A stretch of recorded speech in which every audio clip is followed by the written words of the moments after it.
Dear friends, welcome back to Income Tax Lectures. Today's topic is tax planning, tax evasion and tax avoidance.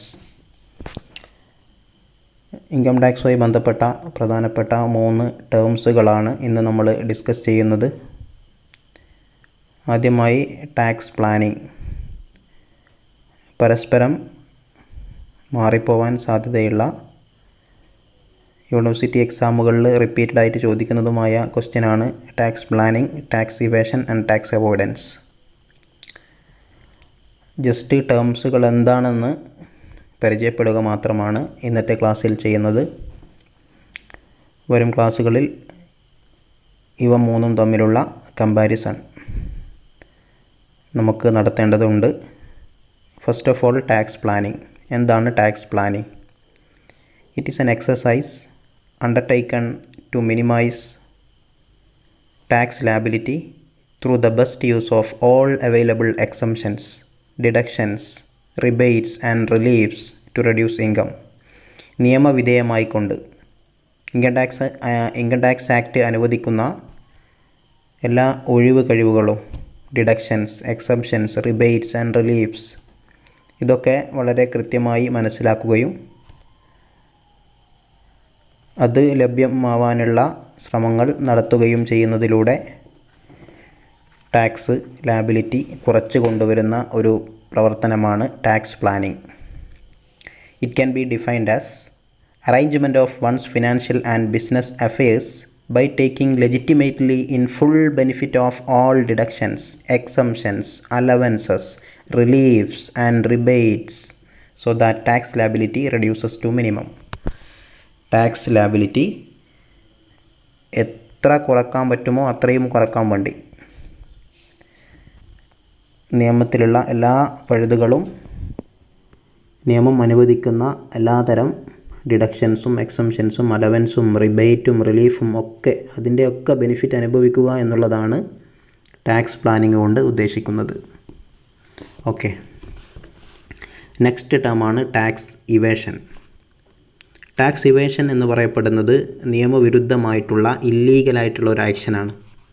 It is a situation where a person tries to reduce his tax liability by deliberately suppressing the income or by inflating the expenses, showing the income lower than the actual income and resorting to various types of deliberate manipulations.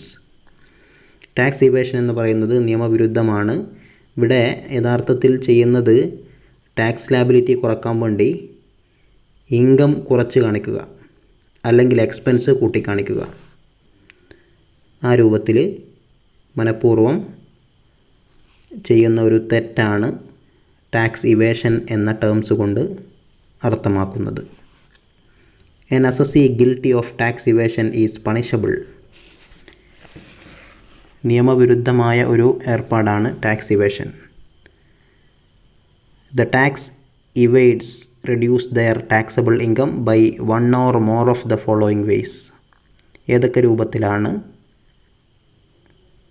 Tax pair tax evasion നടത്തുന്നത് എന്നാണ് നമ്മൾ പറയാൻ പോകുന്നത്. Non disclosure of capital gains on sale of assets. Capital gains എന്ന് നമുക്കൊരു chapter തന്നെയാണ്, അത് നമ്മൾ വിശദമായിട്ട് അവിടെ ഡിസ്കസ് ചെയ്യും. ഒരു അസറ്റ് വിറ്റ സമയത്ത് നേട്ടമുണ്ടായി, അത് കാണിക്കാതിരിക്കുന്നു. ഒരു ബിസിനസ്മാൻ സെയിൽസ് മാത്രമേ റെക്കോർഡ് ചെയ്യുന്നുള്ളൂ, ഓപ്പറേറ്റിംഗ് ആക്ടിവിറ്റീസിലൂടെ ലഭിക്കുന്ന വരുമാനം മാത്രം റെക്കോർഡ് ചെയ്യുകയും capital gains, capital receipts record ചെയ്യാതെ അത് ഡിസ്ക്ലോസ് ചെയ്യാണ്. അതിൻ്റെ നോൺ ഡിസ്ക്ലോഷർ, അത് ടാക്സ് ഇവേഷൻ്റെ ഭാഗമാണ്. മറ്റൊന്നാണ് non disclosure of income from benami transactions. Benami ഇടപാടുകളിലൂടെ ലഭിച്ച വരുമാനവും ബുക്സ് ഓഫ് അക്കൗണ്ടിൽ കാണിക്കാതിരിക്കുക. അതും റവന്യൂ റെസീറ്റ്സ് അല്ല, ഒരു ക്യാപിറ്റൽ റെസീറ്റ്സ് ആണ്. എന്താണ് ബിനാമി ട്രാൻസാക്ഷൻസ് എന്ന് പറഞ്ഞാൽ? പ്രോപ്പർട്ടിയുമായി ബന്ധപ്പെട്ട ഒരു വരുമാനമാണ്. പ്രോപ്പർട്ടി വാങ്ങിയിരിക്കുന്നത് മറ്റൊരാളുടെ പേരിലും അതിൻ്റെ ഇൻകം അനുഭവിക്കുന്നത് ടാക്സ് പെയറുമാണ്. ആ ഒരു അവസ്ഥയിലുള്ള ട്രാൻസാക്ഷനാണ് ബിനാമി ട്രാൻസാക്ഷൻ എന്ന് പറയുന്നത്. ഓക്കെ, അത്തരം ബിനാമി ഇടപാടുകളിലൂടെ ലഭിക്കുന്ന വരുമാനം അതും കാണിക്കാതിരിക്കുക. ആ ഒരു ക്യാപിറ്റൽ റെസീറ്റ്സിനെ ഡിസ്ക്ലോസ് ചെയ്യാതിരിക്കുന്നതും ടാക്സ് ഇവേഷനാണ്. അതേപോലെ wilfully unrecording or partial recording of incomes whatever may be the nature of the income, either revenue nature or capital nature. Natural ഏതോ ആവട്ടെ, റവന്യൂ നാച്ചുറൽ തന്നെയാണെങ്കിലും പാർഷ്യൽ ഡിസ്ക്ലോസിങ് അല്ലെങ്കിൽ ഫുള്ളി അവോയ്ഡിങ് അൺഡിസ്ക്ലോസിങ് അങ്ങനെയൊക്കെ സംഭവിക്കും. വരുമാനത്തെ കുറച്ച് കാണിക്കുക, പാർഷ്യലായിട്ട് റെക്കോർഡ് ചെയ്യുക അല്ലെങ്കിൽ ഫുള്ളി ഒഴിവാക്കുക, ആ രൂപത്തിൽ ചെയ്യുമ്പോഴും ടാക്സ് ഇവേഷനാണ്. അതേപോലെ charging personal expense as business expense, personal expense business expense ആയിട്ട് ട്രീറ്റ് ചെയ്യുക. അപ്പോൾ പ്രോഫിറ്റ് കുറയുമല്ലോ. മറ്റൊരു എക്സാമ്പിളാണ് submission of bogus receipts for charitable donations under section 80G. ഡിഡക്ഷൻസിനെ കുറിച്ച് പ്രത്യേക ചാപ്റ്ററിൽ നമ്മൾ പഠിക്കും. ഇപ്പോൾ പറയുന്നത് സെക്ഷൻ 80G പ്രകാരം ചാരിറ്റബിൾ ഡൊണേഷൻസ് നടത്തി കഴിഞ്ഞാൽ എത്രയാണോ ഡൊണേറ്റ് ചെയ്തിരിക്കുന്നത് അത്രയും തുക, അതിൻ്റെ കൃത്യമായ റൂള് നമ്മളവിടെ പഠിക്കും. ഇപ്പോൾ മനസ്സിലാക്കേണ്ടത് സെക്ഷൻ 80G പ്രകാരം ചാരിറ്റബിൾ ഡൊണേഷൻസ് നടത്തി കഴിഞ്ഞാൽ ടാക്സ് പെയർക്ക് എക്സംഷനുണ്ട്, ഡിഡക്ഷനുണ്ട്. ഇയാളുടെ ടോട്ടൽ ഇൻകത്തിൽ നിന്നും അത്രയും തുക അവിടെ ഡിഡക്റ്റ് ചെയ്ത് കൊടുക്കും. അപ്പോൾ അങ്ങനെ ഒരു ഡൊണേഷൻ നടത്തി എന്ന രൂപത്തിലുള്ള ഒരു റെസീറ്റ്സ് കൃത്രിമമായിട്ടുണ്ടാക്കുന്നത് ബോഗസ് റെസീറ്റ്സ്, അത് സബ്മിറ്റ് ചെയ്യുന്നു. ഇങ്ങനെ തെറ്റായ രൂപത്തിൽ വരുമാനം കുറച്ചു കാണിക്കാൻ വേണ്ടി എടുക്കുന്ന എല്ലാ ശ്രമങ്ങളെയുമാണ് ടാക്സ് ഇവേഷൻ എന്ന് പറയുന്നത്. It is a situation where a person tries to reduce his tax liability by deliberately suppressing the income or by inflating the expense, showing the income lower than the actual income and resorting to various types of deliberate manipulations എന്നാണ് tax evasion meaning. Okay, the next is tax avoidance. മറ്റൊരു ടേമാണ് tax avoidance. It is a legal action. Tax അവോയ്ഡൻസും നമ്മൾ tax പ്ലാനിങ്ങിനെ കുറിച്ച് പറഞ്ഞതുപോലെ നിയമവിധേയം തന്നെയാണ്. എന്താണ് tax avoidance? Reducing tax liability by availing of certain loopholes in the law. Underline the word loopholes. നിയമത്തിലുള്ള ചില ലൂപ്പ് ഹോൾസുകൾ ഉപയോഗപ്പെടുത്തുക. നേരത്തെ പറഞ്ഞത് കൃത്യമായി പറയപ്പെട്ട deductions, exemptions, rebates, reliefs, allowances ഇതൊക്കെ ഉപയോഗിക്കലാണ് ടാക്സ് പ്ലാനിങ്. എന്നാൽ ടാക്സ് അവോയ്ഡൻസ് ടാക്സ് പ്ലാനിങ്ങുമായിട്ട് മാറിപ്പോകരുത്. ഇവിടെ ലൂപ്പ് ഹോൾസ്, നിയമത്തിൽ കൃത്യമായി പറയപ്പെട്ട കാര്യങ്ങളല്ല, അങ്ങനെ അല്ലാത്ത കാര്യങ്ങൾ തന്നെ ചില ലൂപ്പ് ഹോൾസ് പ്രയോഗിക്കുക. എന്നാൽ അത് തെറ്റായ കാര്യമല്ല, ഇല്ലീഗലല്ല, ലീഗൽ ആക്ഷൻ തന്നെയാണ്.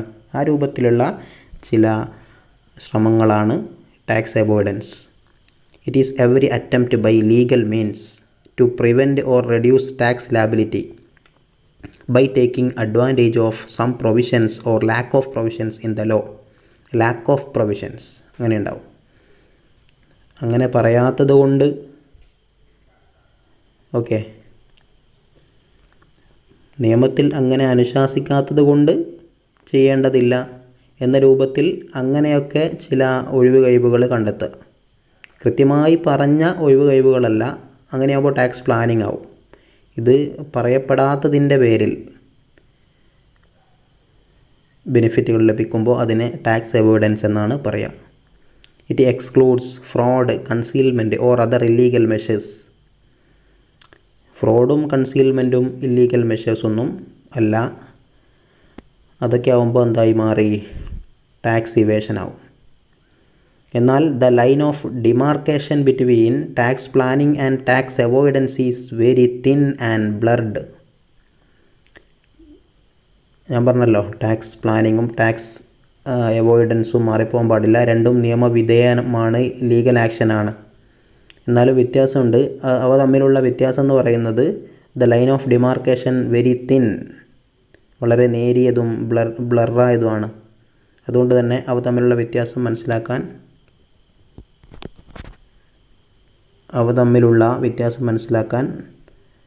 അല്പം പ്രയാസവുമാണ്.